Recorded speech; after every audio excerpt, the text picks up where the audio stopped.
కథ పేరు తల్లి చివరి మాట. రచనా పఠనం సుజాతారావు. నవోమి అనే పేదరాలు ఒక బేకరీ ఫ్యాక్టరీలో పనిచేస్తూ ఒక్కగానొక్క కొడుకుని పోషించుకుంటూ ఉంటుంది. ఫ్యాక్టరీ నుంచి వస్తూ తను బేక్ చేసిన బ్రెడ్ తెచ్చి తన కొడుకు పొట్ట నింపుతూ ఉండేది.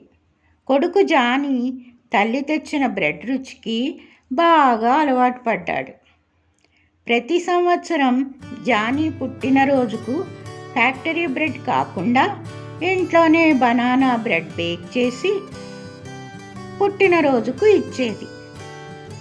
ఏదో ఒకరోజు మన కలలు నెరవేరుతాయి అంటూ నుదుటిపై ముద్దులతో ముంచెత్తేది.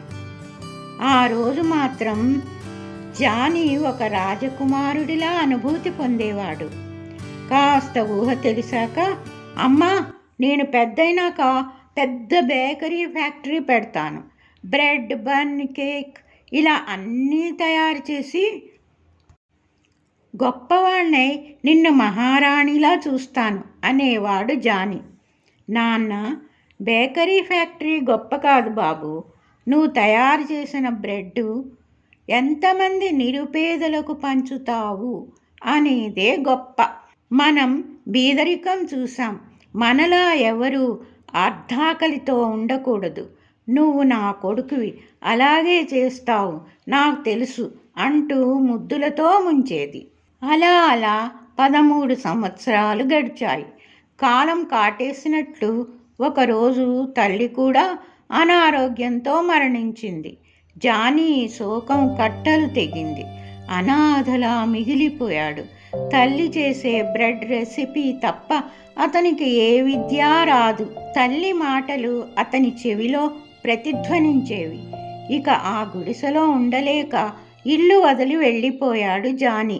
నడిచి నడిచి భోజనం దొరక్క అలసి ఒక ఇంటి అరుగు మీద నిద్రపోయాడు. సూర్యోదయాన ఆ ఇంటి వృద్ధురాలు తలుపు తీసి అరుగుపై జానీని చూసింది. దగ్గరగా వెళ్ళి, ఎవరు బాబు, ఇక్కడికి ఎలా వచ్చావు అని అడిగింది. అమ్మా, నాకెవరూ లేరు.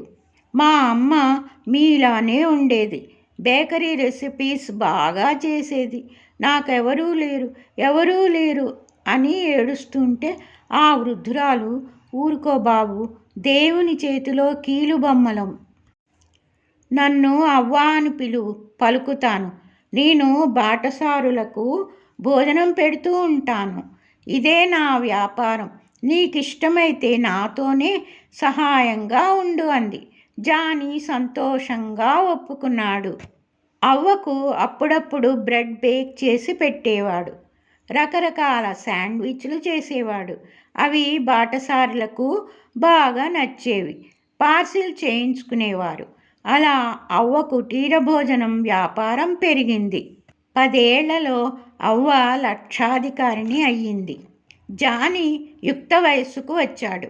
వ్యాపారంలో మెలకువలు తెలిసాయి. అవ్వ కూడా సంతోషించేది.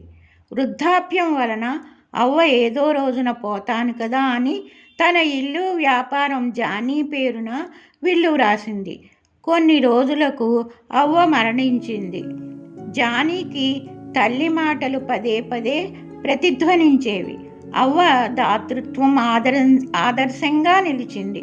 ఇల్లు బ్యాంకులో తాకట్టు పెట్టి ఆ డబ్బుతో బేకరీ ఫ్యాక్టరీ పెట్టాడు. అమ్మ అవ్వ బేకరీ ఫ్యాక్టరీ అని పేరు పెట్టాడు.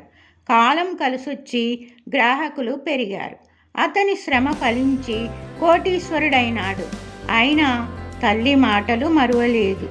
బేకరీ ఫ్యాక్టరీ గొప్ప కాదు బాబు, నువ్వు తయారు చేసిన బ్రెడ్ ఎంతమంది నిరుపేదలకు పంచుతావు అనేదే గొప్ప. ఈ మాటలు జానీ మరువలేదు. రోజు సాయంత్రం 6 గంటలకు తన ఫ్యాక్టరీ దగ్గర బీదలకు, ఆకలిగొన్న వారికి బ్రెడ్ పంచుతూ ఉంటాడు.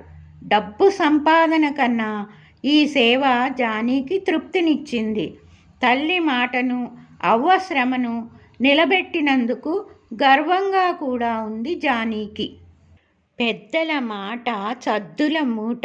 పెద్దల అడుగుజాడల్లో నడిచిన వారికి ఎప్పుడూ మేలే జరుగుతుంది. కథ సమాప్తం.